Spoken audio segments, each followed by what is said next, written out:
Can you start a podcast with me, please? I need something to do.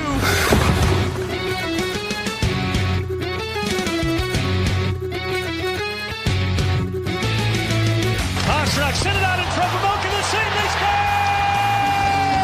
Elias Lindholm looks to the heavens. Here's a chance. Patra right in, and goalie scores. Oh my! What a move by the rookie. 2-on-1. Pastrnak moving in with Marchand. Get it to it. Score! The zone. Coyle dances in. Backhand score! Lindholm right wing corner. Pastrnak is there. He scores! David Pastrnak wins it for Boston.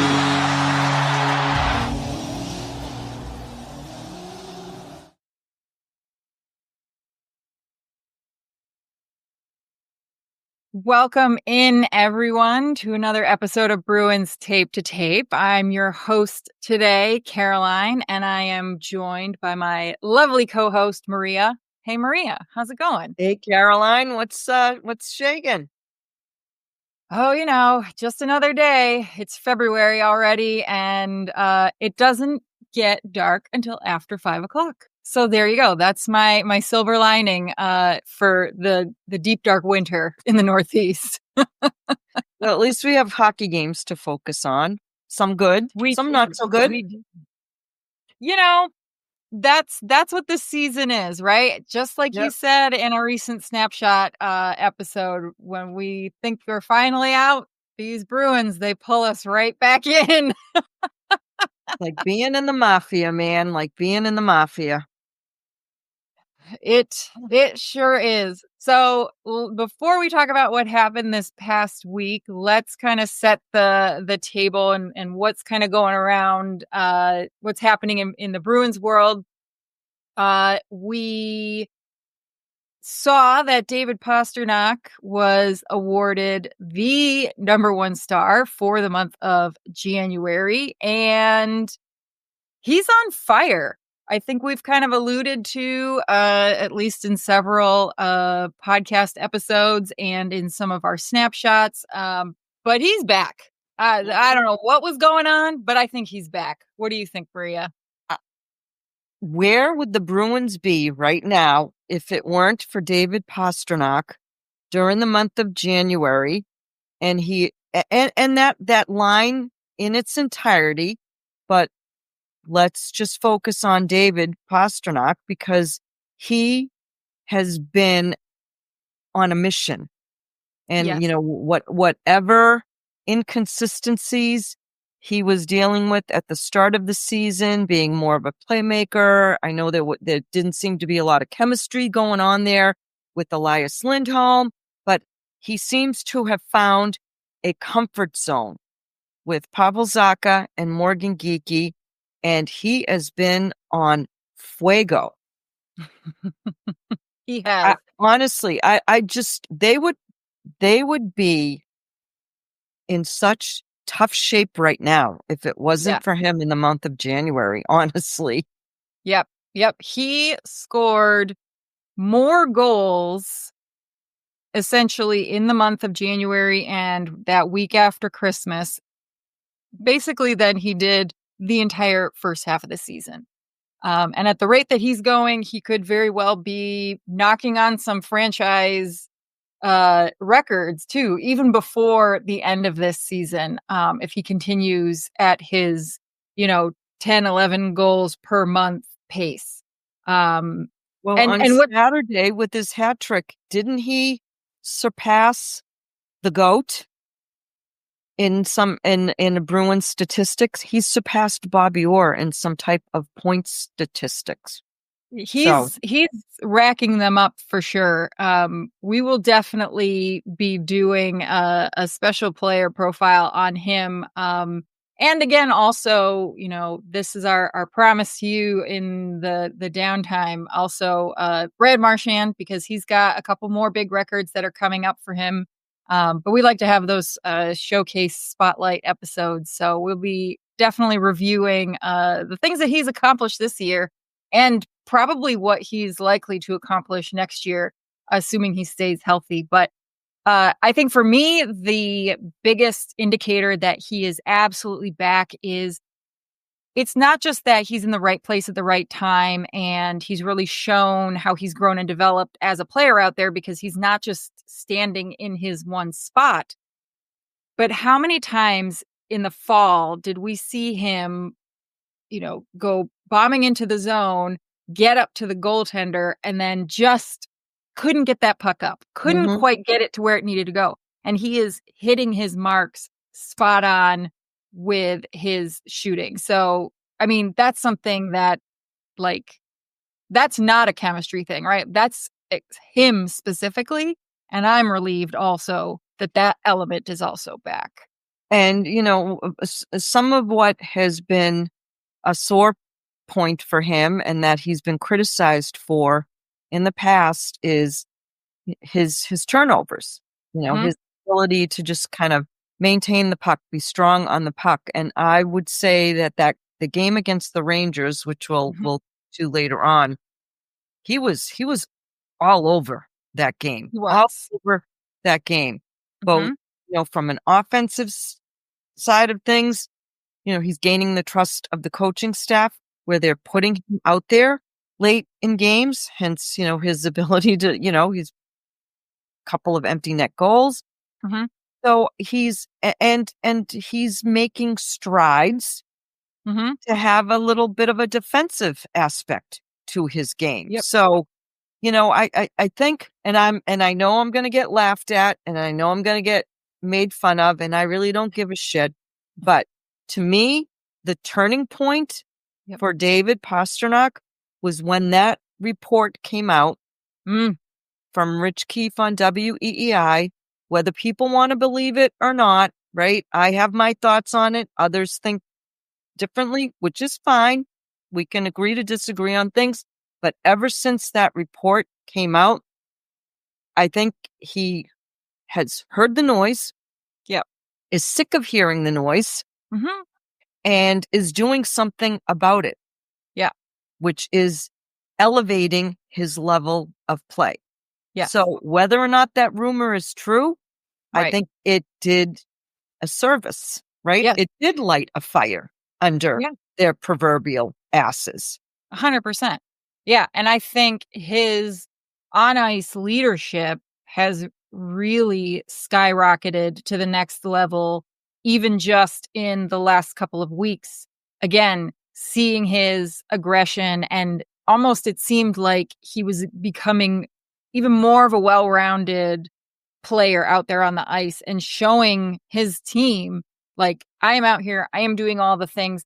Very similar to what we see with the captain, Brad Marchand, where he goes out and he says, okay, I am going to will us to do something here. I am going to pull us along. And he did it in his own way, right? Marchand has his own very specific style, and David Pastrnak did that exact same thing in his own way.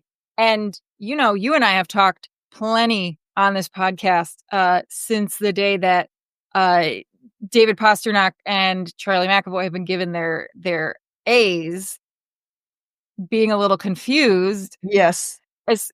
And both of them having their own issues. And the question of, I think, friend of the pod, I think maybe even Adrian was the one who said it, is this just kind of like honorary because he is the best player? Well, not only right now is he the best player, but he is a legitimate leader on this team. I agree with you. And I think if he can continue that, and presumably through next year, when I would, knock on wood, hope, where's my Marshy jersey? Hope that our captain is coming back for at least another year for an old man contract, that he continues to do that. And then I think it could very well be a no-brainer who would be then the next captain of the Boston Bruins. But that's way down the line. Way down. But we'll get to a little at some point. We'll have to have a little trade deadline conversation because Brad Marchand's name does come up in those conversations. There has been no extension yet, and we've talked a lot about the fact that the recipe that Don Sweeney keeps putting together. Yep. For, whatever he deems to be a winning team, a competitive team, which they have been for quite some time. Sure. But there's something missing from the recipe when you can't get over the hump, right? So, these are all difficult things to be thinking about. Mm-hmm. And nobody wants to talk about potentially trading, a guy like Brad Marchand or, anyone from your roster that has been part of, your winning culture. Yep. However, when you have a prospect pool and a farm system, whatever you want to call it, that is not highly regarded, that is not valued, and you do want to look at changing your MO or your DNA of your team, then likely the only things that another GM or another team would be interested in are players on your current roster. Yep. I mean, for me, I think, and again, And I'm not saying I want him traded. No. If someone, and I'm sure he will, someone picks up the phone and calls Donnie or texts Donnie, right? You've got to ponder it. You've got to, right? Unless it's like foolhardy, right? But if someone is offering you, for whoever it may be, a viable, legitimate return that is going to help propel you to where you want to go with the future of your team, and if that future is lying in the hands of David Pastrnak and or Charlie McAvoy, Jeremy Swayman, right? I mean, it's all fair game at this point. Yeah. And again, I will admit my own bias. He's my favorite player. I know that. I love the little rat myself. I love the little rat. I've said it countless times. The people who say they hate him, I would never take them and never take him on my team. You're all liars. Of course you would take him on your team. I think in this particular instance, what I would speculate is happening when I see those, I would barely even call them a real rumor, a whisper of a rumor, like like not even based necessarily in anything. I think that's another example of noise filling a vacuum because Don Sweeney has done bupkis to this point, right? We've seen how little, I don't know who would be responsible for this because I don't know, the logistics necessarily, but we have not seen an appetite for bringing guys up and down from Providence to try different things, right? We were begging for how long? How long were we begging to see Lettieri, Lysell, Merkulov, Pastrnak come up to just do something different, right? So I think it's a little bit of noise because we've heard nothing.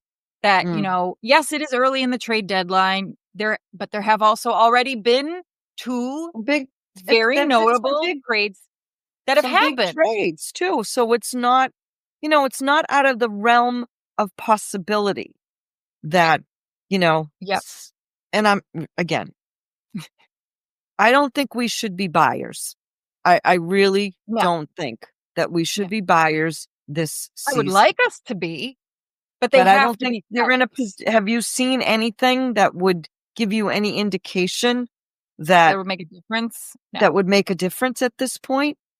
No. And again, see, everybody who's listening, you all should join us in our Discord because like half of the best conversations that I have, the other half being with Maria once a week when we're here, the other half of the Bruins conversations that I have that are fantastic happen in this Discord. And I think friend of the pod, Mary Beth, was the one who said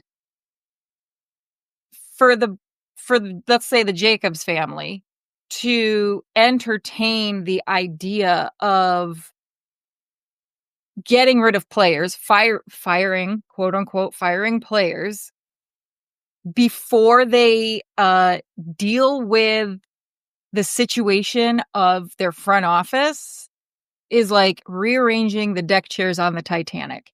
And I could not agree more, because while plenty of the players may try to and maybe do a good job of not listening to social media and the news and the trade rumors, because they try to like lock in and not listen to it, you know that the Jacobs family hears the crowd chanting "Fire Sweeney."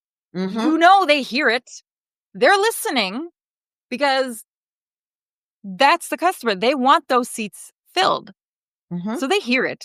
I don't think they're stupid. And I think this is unlike how it used to be back in the day with which one's the dad? I get them confused now. Charlie? Jeremy. No, Charlie's the younger one. Right. Charlie's this Jeremy. JJ, as I like to call him. Yes. The old times, he didn't care. Didn't I give think this younger, but this new iteration of the Jacobs family, I think they recognize and understand the value of this franchise and what it means, and to listen. So who knows what's going on? Of course, this is all speculation, but when it comes to the trade deadline, I think we're in agreement, and I think most of Bruins Nation is in agreement with the fact that Donnie and Cam have to deliver something really good. Either they sell someone for something very valuable, or they actually do buy and bring in somebody somehow.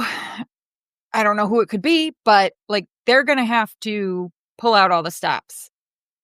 And then it's still going to be a big question mark about what happens to Don Sweeney based on what happens at the end of the season. So my suspicion is that Don Sweeney is going to live or die by this roster. I really do. And I think we're going to see changes made once the season is over.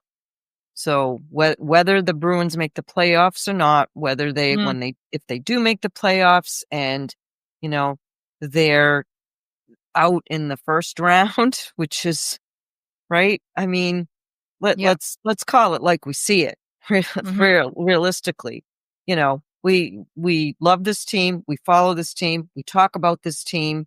They're going to get swept in the first round. But and we're no experts, but we know what we see. We know what we've been seeing all season long, and it doesn't lend itself to make you feeling confident that they're going to make the playoffs, given the way that they can't come out of this upcoming CBA break and play the way that they have been playing for the majority of the first half of the season and think that they're even going to make the playoffs, to be perfectly frank. Okay. So give us the rundown on these standings, and what about their current situation that gives you particular pause and concern? Because there are a lot of things. There are a lot of things that are giving a lot of people concern. But for you, this is the game that I detest playing and hearing. Okay, well, so and so lost, so we maintained our position. So they have games in hands. You don't have. No. That's all. It's all bullshit. It's all bullshit. It's all noise. Yep. Your destiny is in your own hands. You Boston Bruins need to focus on, your game and how you're going to choose to play it with these 3 remaining games before the CBA break. And then, because your schedule is going to be brutal coming up in March, you don't have many home games, if I'm remembering correctly. Yeah, and they haven't been a good road team this year, which is another anomaly, because in the past they've always been a good road team. So Your destiny is up to you. 100%. Up to you. I don't care about when Ottawa wins or loses, or Columbus wins or loses, or Detroit wins or loses. No. Yep. Okay? That's all. It doesn't matter, because if you don't play consistent, solid, defensive hockey, then you're done. Your season could be over before the season is over in the second half. Right. Yep. No, I agree. I mean, besides being utterly overwhelmed by it, I mean, I think it's interesting. I don't mind hearing about it, because it's certainly a hot topic of conversation in the Discord. But to your point, when somebody the other day had said, up, so-and-so team won, which means now the Bruins are out of the playoffs. And I said, yeah, the Bruins did that to themselves. Columbus didn't do that to them. The Bruins did that. Talking about this all season long. The wounds that you're suffering from have been self-inflicted all 100%. season long. So now, if you're looking, and I'm not saying they are, maybe we are, as as fans, because we want to see playoff hockey. There's nothing better than playoff hockey, NHL playoff hockey. Nothing better in any sport.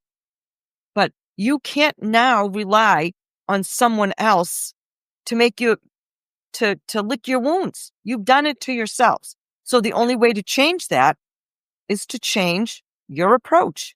Yep. To change your mindset. To say to yourself, I'm going to go out there, right? And I'm going to bust my ass. Yep. Every shift, every period, every game, because we can't leave any points on the table. Yep. And they sure love to do that this year. Boy, oh boy, do they love to piss away points this year. But again, and people would argue and say, so does everyone else in the Eastern Conference that's in this race, right? It's an interesting season, to be sure. Before we talk about those other teams, we've got just a couple of things to talk about in terms of the roster. So, unfortunately, it does seem like Hampus is not going to be back ahead of the CBA break. I know that there had been talk a few weeks ago that he was definitely going to be back before the Four Nations, but they recently said today, nope, that's not happening. Don't really know what that necessarily means, but that's how it is. And Kastelik is also up. Yeah. It seems like he's ready to be activated, which is great. I think the Bruins definitely need him. They certainly needed him. They need to get that line back together again. They do. I think he just brings an energy so much level. Energy. You want to talk about a guy who just gives it his all, shift after shift after shift. Mm-hmm. Yep. Yeah. We need him back big time. And then the last very exciting thing, because we just talked about the Four Nations, you'll get to hear a little special extra advertisement a little bit later, but your favorite Bruins podcast is now an NHL Shop affiliate. Yay! So if you're going to go buy yourself some fun, either Team Canada, Team USA, Sweden, or Finland gear for the Four Nations, definitely go through our link, and you help the podcast out by shopping through that link. So check that out. It's in the show notes. Let's talk about other teams super quick before we get into the meat of the things that we are here to talk about, which is this last week for the Boston Bruins. Really, the biggest thing was it seems like the Bruins benefited for the second week in a row from a end of day Friday sudden trade situation, because the Vancouver Canucks have offloaded thing two of the thing in one thing, thing two circus act that was happening over there. They decided to keep like a Real Housewives Pedersen. show in I know. Vancouver. And Yeah. and they shipped JT Miller back east, and he is now back with the Rangers. If you watched ESPN, you got to hear a fun story from Emily Kaplan about how he apparently had like 5 hours of sleep and played the hockey game. And he actually did really well. He was probably running on adrenaline because he scored 2 of the 3 goals. Ranger Yeah, goals. made his presence known with his new team in a quick hurry. 2 goals. Sure did. He sure did. So that seems to be the biggest one the next biggest one that we've seen. Obviously not nearly as many people. The Flyers and the Flames have had an exchange of folks. Physically more people, not as big of a name. There was like a laundry list of people involved in that trade. And one guy, poor guy, got traded in the middle of the game. Which is just insane. So it's coming up to be that time. It's going to be a very exciting time. We will be live again on trade deadline day, which is March 7th. So stay tuned on all of our socials to find out exactly what time, when, where. But mark your calendars because it could very well be an exciting day. Who knows? But or it could be a what? It could. I mean, a nothing burger. A nothing burger where the Bruins are concerned, right? I mean, last year we waited with bated breath for big deals to be made, and they did come to fruition. But I'm not really quite sure what they're going to be doing. And according to Cam Neely, they have to look at both sides of the coin. Yeah. Well, I've been hearing rumors, but again, we don't need to speculate on all the rumors because some of them we really want to be true. So, and then that would be showing our bias. But let's take a quick break and we'll be back to talk about what happened this week. Playoffs. We're talking about playoffs. You bet we are. Get in on the action at DraftKings Sportsbook, an official sports betting partner of the NFL. Scoring touchdowns is key to winning in the playoffs, and you can score big by betting on them at DraftKings, the #1 place to bet touchdowns. Ready to place your first bet? Try betting on something simple, like a player to score 6. Go to the DraftKings Sportsbook app and make your pick. New DraftKings customers can bet $5 to get $200 in bonus bets instantly. Download the DraftKings Sportsbook app and use code THPN. That's code THPN for new customers to get $200 in bonus bets instantly when you bet just $5. Only on DraftKings Sportsbook. The crown is yours. Gambling problem? Call 1-800-GAMBLER. In New York, call 877-8-HOPE-NY or text HOPE-NY 467-369. In Connecticut, help is available for problem gambling. Call 888-789-7777 or visit ccpg.org. Please play responsibly. On behalf of Boot Hill Casino and Resort in Kansas, 21 and over, age and eligibility varies by jurisdiction. Void in New Hampshire, Oregon, and Ontario. Bonus bets expire 168 hours after issuance. For additional terms and responsible gaming resources, see dkng.co/ftball. NFL Plus Premium offer available only to new and former NFL Plus subscribers. Additional NFL Plus Premium terms at nfl.com/term. Hey, Bruins fans, have you gotten your gear for the Four Nations Face-Off yet? There's still time to show your support for your favorite Bruins playing this month.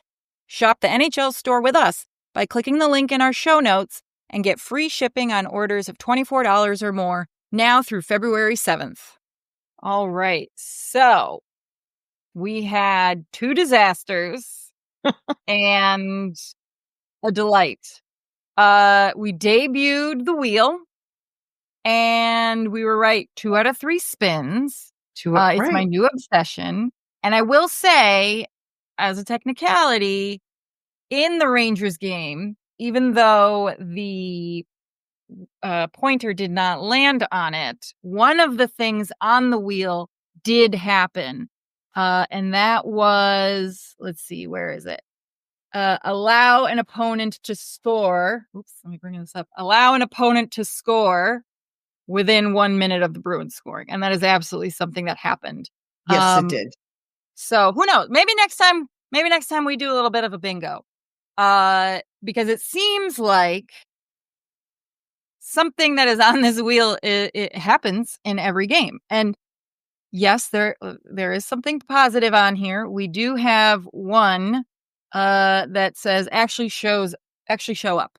And they kind of did that for the most part with the Rangers. So how did you feel about this past week? Well, if any of our listeners listen to our snapshots episode, my level of frustration and anger started with the Sabres game and truly escalated with the game against the New York Jets, to which Not the New normally, York Jets. I mean the New York Jets, the Winnipeg Jets, Jesus. Normally we record our snapshots, the next day or, in the early morning hours. And I was so pissed off, so fired up, that I immediately did my voice recording right after the game because I wanted to the sheer anger and frustration to just come out. Yep. And, maybe I should have been angrier about the Sabres game, but I think it was just like, the Jets game was the straw that broke the camel's back. The straw that broke the camel's back for me. Yeah. I agree. I think that the Jets loss was more, it was a tougher pill to swallow because they had them. Yes. You played, as to Joe Sacco's point, quote unquote, well, we played 41 good minutes. Yeah.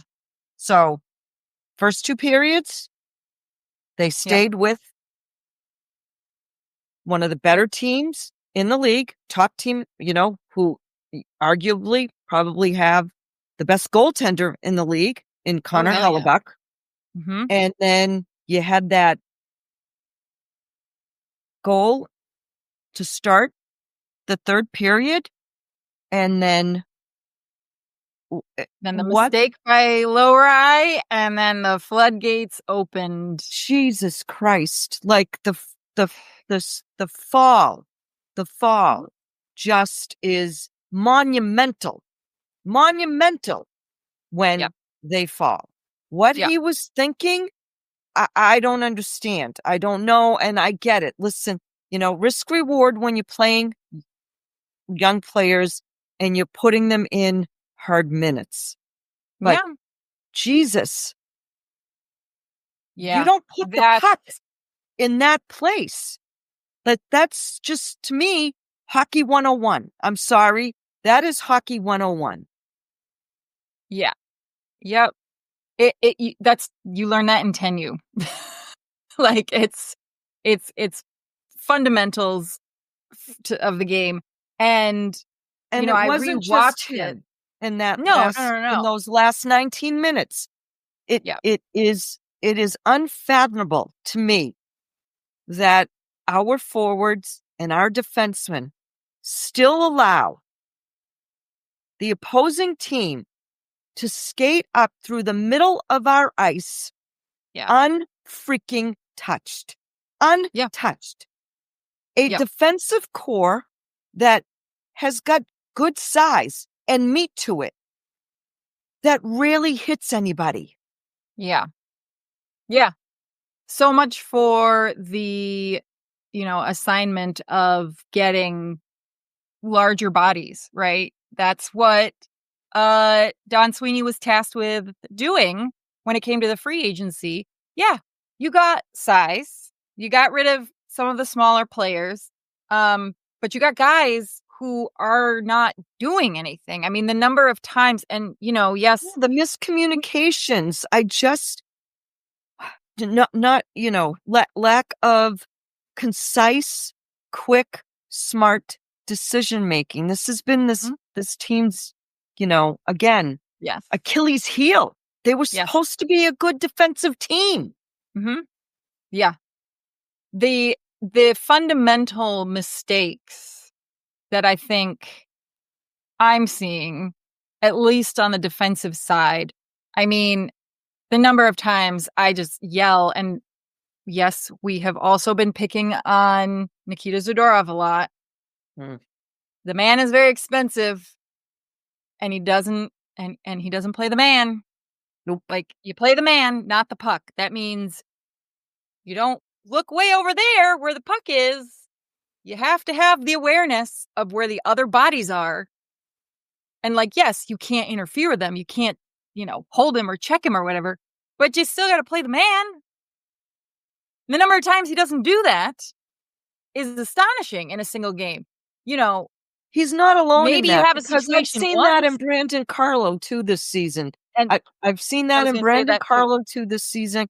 It's just been a defensive disappointment Mhm. all season long, because Yeah. maybe my expectations were set too high, but when you have one of the bigger defensive cores in the National Hockey League, I don't expect to see you coughing up Mhm.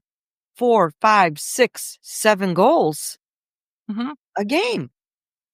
Yeah. Yep. And I will always step up to the plate for the goaltenders. And it's not just because, again, like, yes, I like Jeremy Swayman.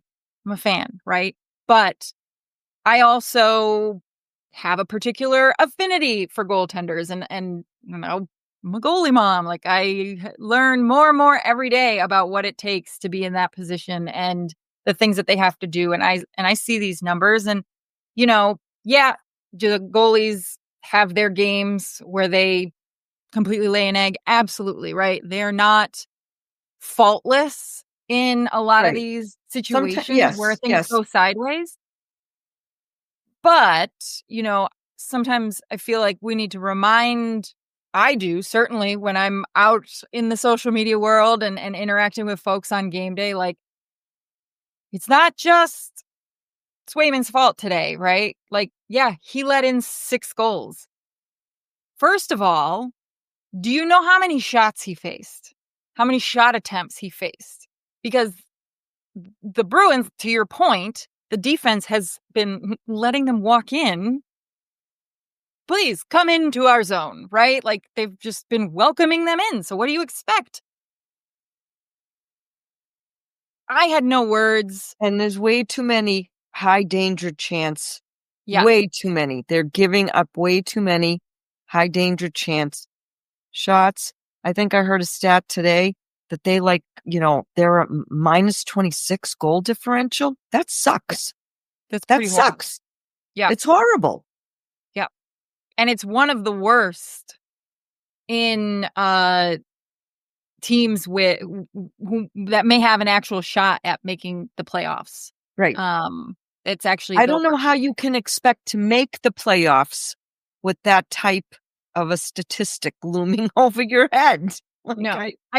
I think this whole idea, and it's been said by a number of different podcasts that are not related to each other, and we have said this too, that the Boston Bruins are last year's Washington Capitals. And I'm pretty sure, if memory serves, that last year the Caps made it in on that last wild card, and they had an atrocious goal differential. Well, we saw what happened to them. And we saw what happened to them, right? They were spanked and immediately shown the door. Yep. Like, you, Yep. yeah, I shouldn't be here. Goodbye. Like, they basically Goodbye. were like, Yep. all right, yeah. Yep. I'm in over my head. Yeah, my golf clubs are ready. I'm good. Yeah. Yep. So, and that's another reason why I think you and I are kind of the same mind, where it's like, okay, the Bruins make it. I don't know if I want to witness that. I would rather not witness that kind of departure, considering the team that, like, what this franchise has been for the last 15 years. So let's talk about something good that we did see in the Rangers game. What still kind of gives you hope? What keeps you on the hook with this team?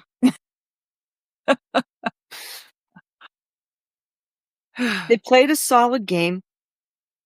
Their special teams was on point. Yeah. The PK was good, solid. They scored 2 power play goals. They were 2 for 3 on the power play. When is the last time that the Bruins scored 2 power play goals in one game? Yeah. And they didn't collapse because I thought the potential was there because the Bruins took a lead and the Rangers would come right friggin' back and tie the game. And I thought to myself, here we friggin' go. Yep. Were it not for David Pastrnak, and I think I said this in our snapshot, who said, oh, hell no, we're not letting this happen again. But that's what it took, I think, for it not to happen. And to his credit, he said, okay, watch me, do as I do, follow me, because I'm sick of this shit, and we're not losing another game. Because, you know, the Rangers have had their issues. They sure have. They have had their issues, and they are too suffering from a malaise, which is very similar to that of the Bruins. Yeah. And I spoke to a friend of mine today at the office who is a diehard Rangers fan. And she said to me, quote unquote, how could the Boston Bruins look faster than my New York Rangers?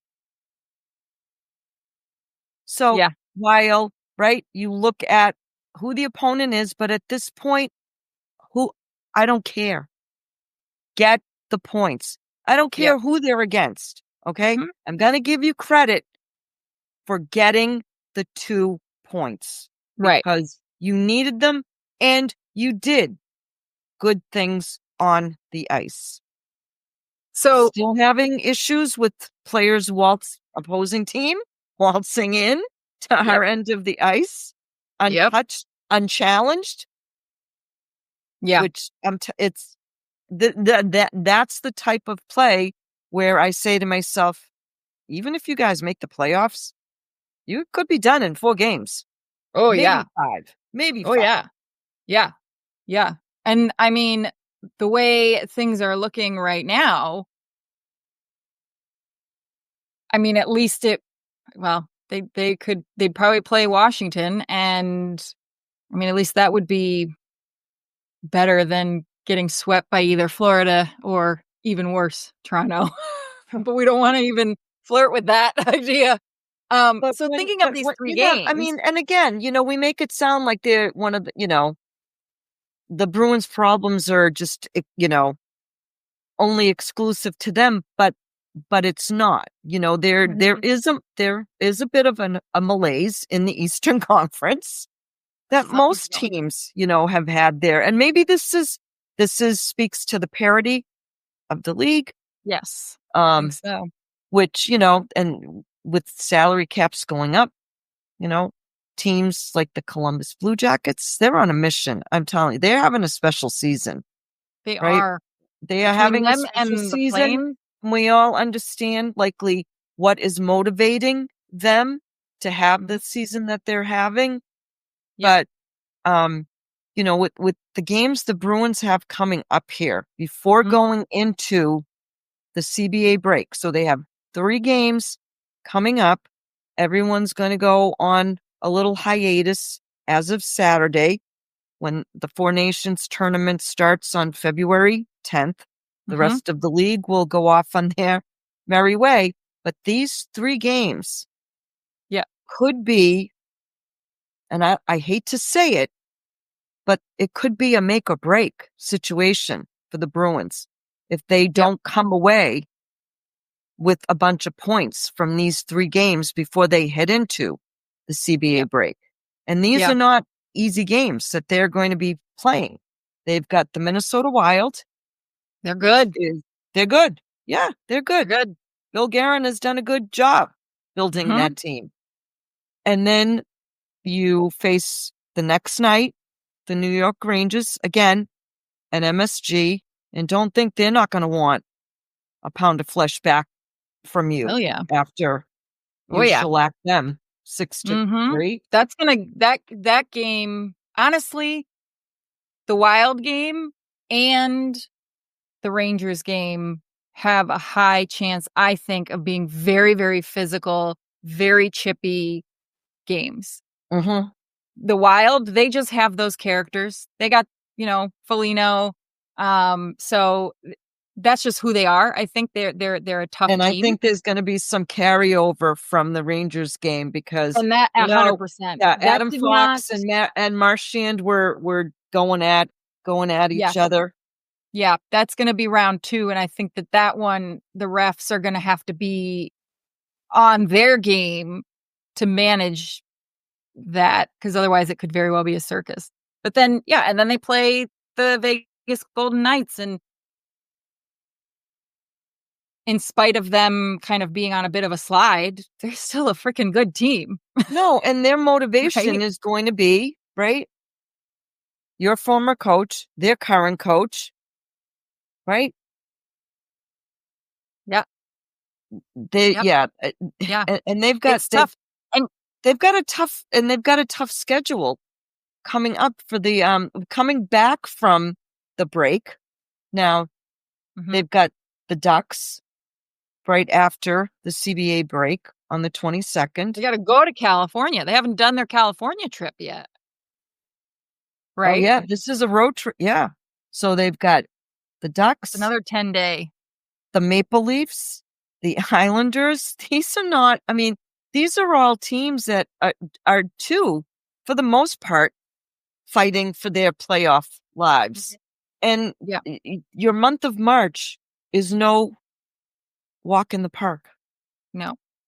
And, after the CBA break, it's a pretty common occurrence league-wide that it takes a game or two for players to get their legs back, right? So certainly any sort of maybe the first couple of games, give them maybe a little leeway, but that's why these games in the final 3 in this week are so important, because it's even more variable right after. And then we saw what happened last year. They never seemed to get their legs. Everyone else recovered within the first 2 weeks back, because that's typically, how long it goes at max, and they never did. So who knows? Yes, we want to focus on the Bruins and not worry about what other teams do. But if there is a team... No, but if you can take advantage of what other teams do, right? But the way you take advantage of what other teams do, you still have to win. Focus on your game and get your points.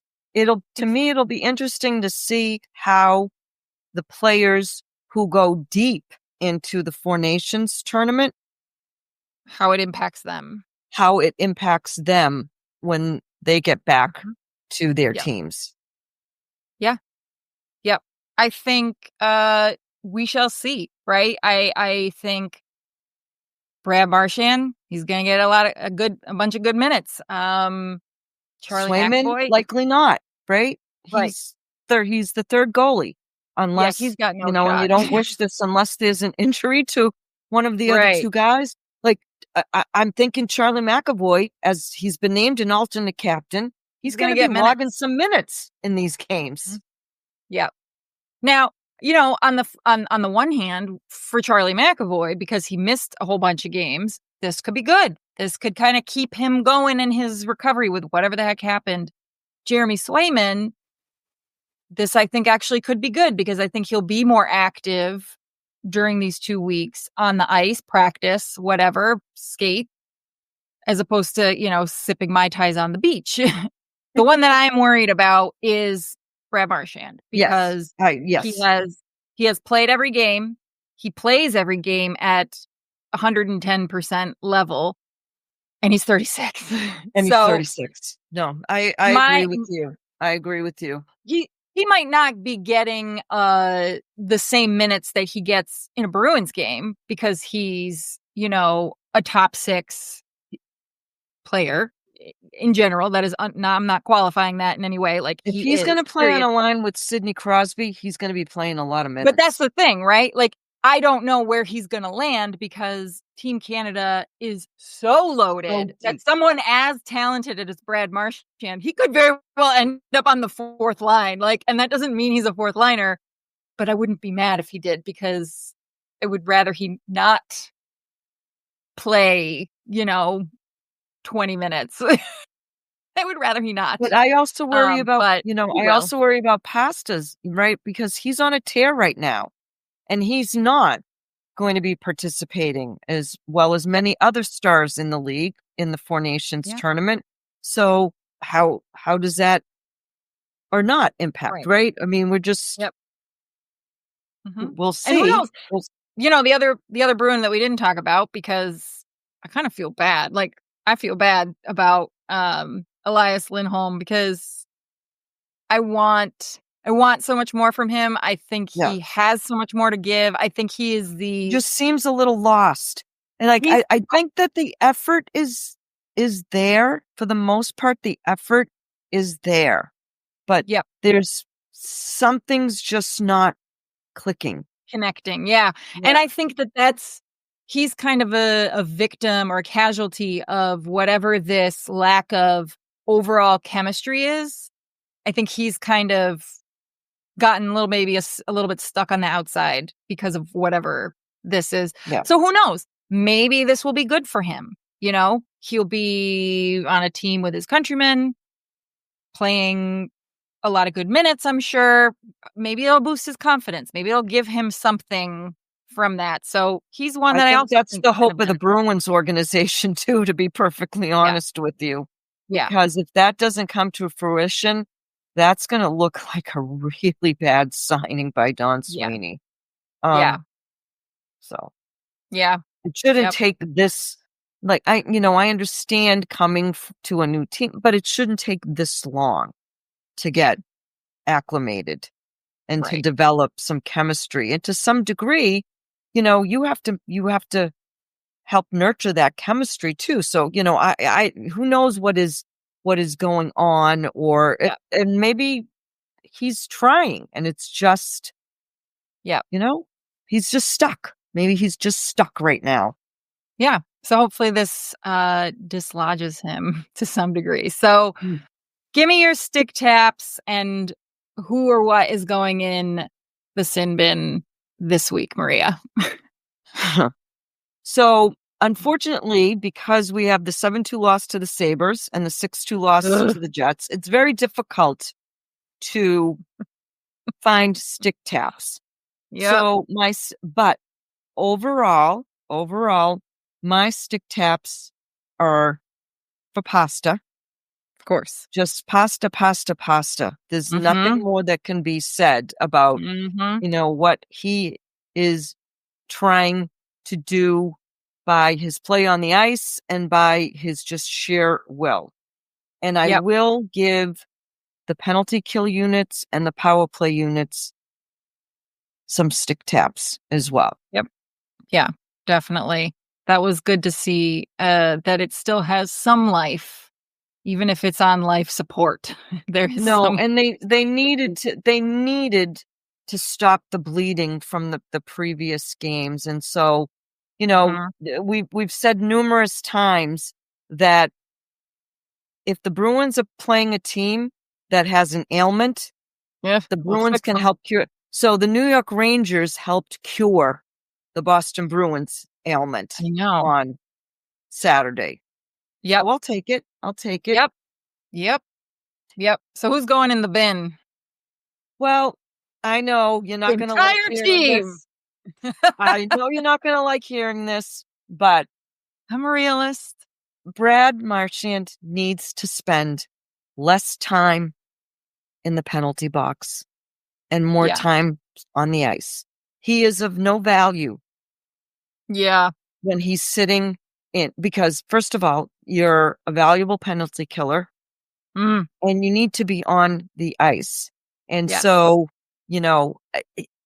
I have visibly seen the frustration building up in his face, in his body language, in how he responds in post-game interviews. So yes, right? Are you getting frustrated? We get frustrated. Yeah. The calls that were occurring in these games where he was visibly frustrated, I agree with him, are total unmitigated bullshit calls. Total bullshit soft calls. But here's the problem, Brad. The refs don't want to hear from you, whether you have a C or not. And unfortunately, and I've said this before, I believe that there is bias on the part of the officials when it comes to engaging with Brad. Yes. So absolutely. Right? Let one of your alternate captains, and I know it's the responsibility of the captain, but pick and choose your spots and know the ref that you're talking to. Because if said ref has a hair across his ass about you, you're going in the box. Yes. You're going in the box. So, and then, our defensive core, right? Our defensive core, I'm sorry, but someone needs to tell them that in the NHL, you're allowed to hit an opposing player. Okay? Yeah. I agree. 100. Yeah. It's been a frustration all season. Even elements last year, we talked ad nauseum about the size and the fact that the defense couldn't hit because they didn't have the bodies for it. We knew that even though Brandon Carlo plays a more defensive defenseman's game, in spite of his size, he's not one to hit, which I understand. And quite frankly, at this point in his career, I actually would prefer him not to because he is so concussion prone.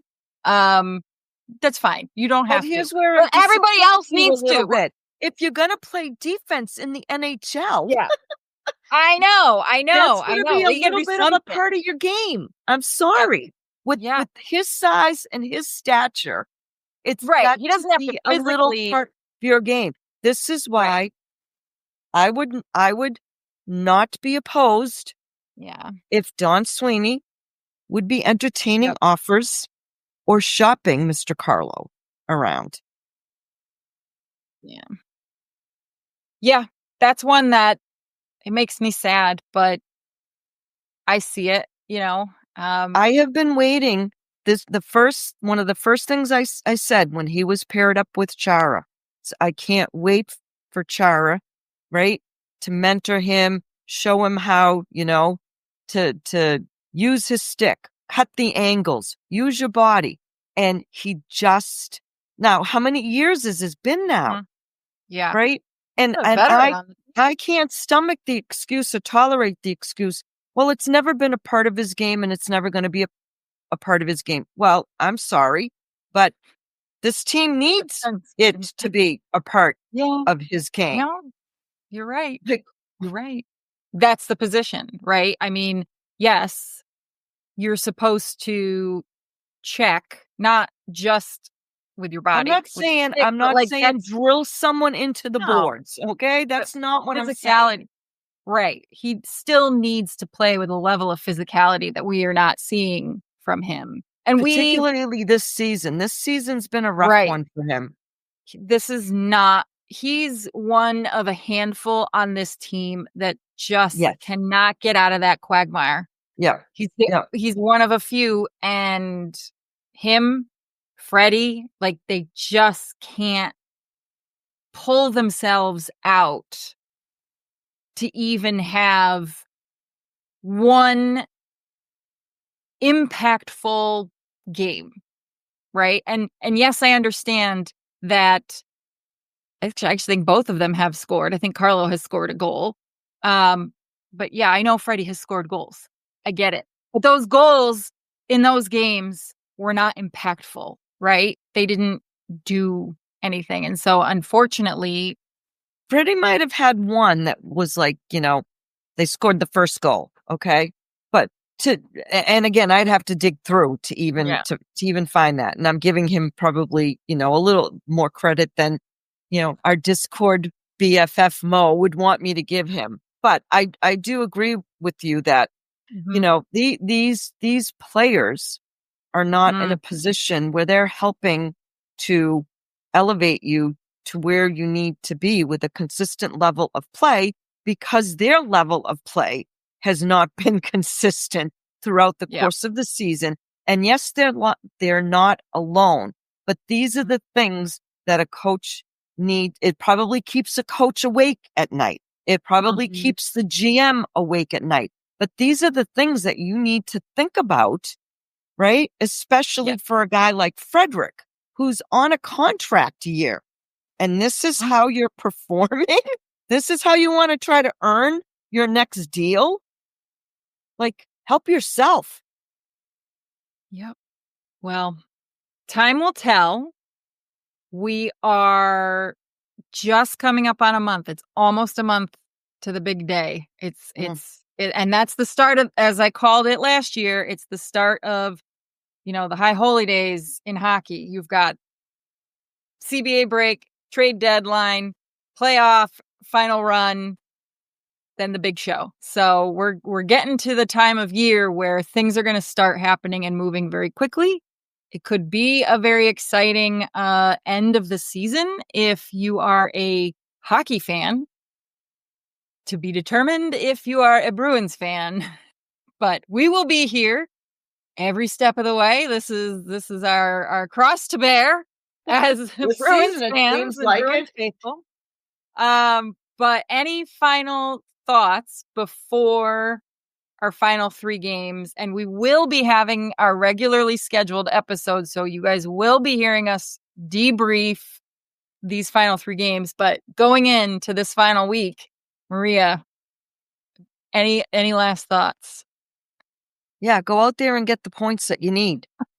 Get points and get them as much as you can. Yeah. Because it's your destiny is in your own hands. Mm-hmm. Yeah.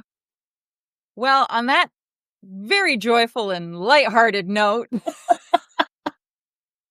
make sure that you follow, rate, and review. Subscribe to our channel. Every rate and review helps us get found by other Bruins faithful.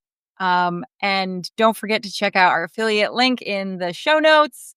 So when you go and buy any great gear, maybe even on sale after the fact, I'm a big fan of sale. I think there are quite a number of nice things on sale for there are the guys and gals.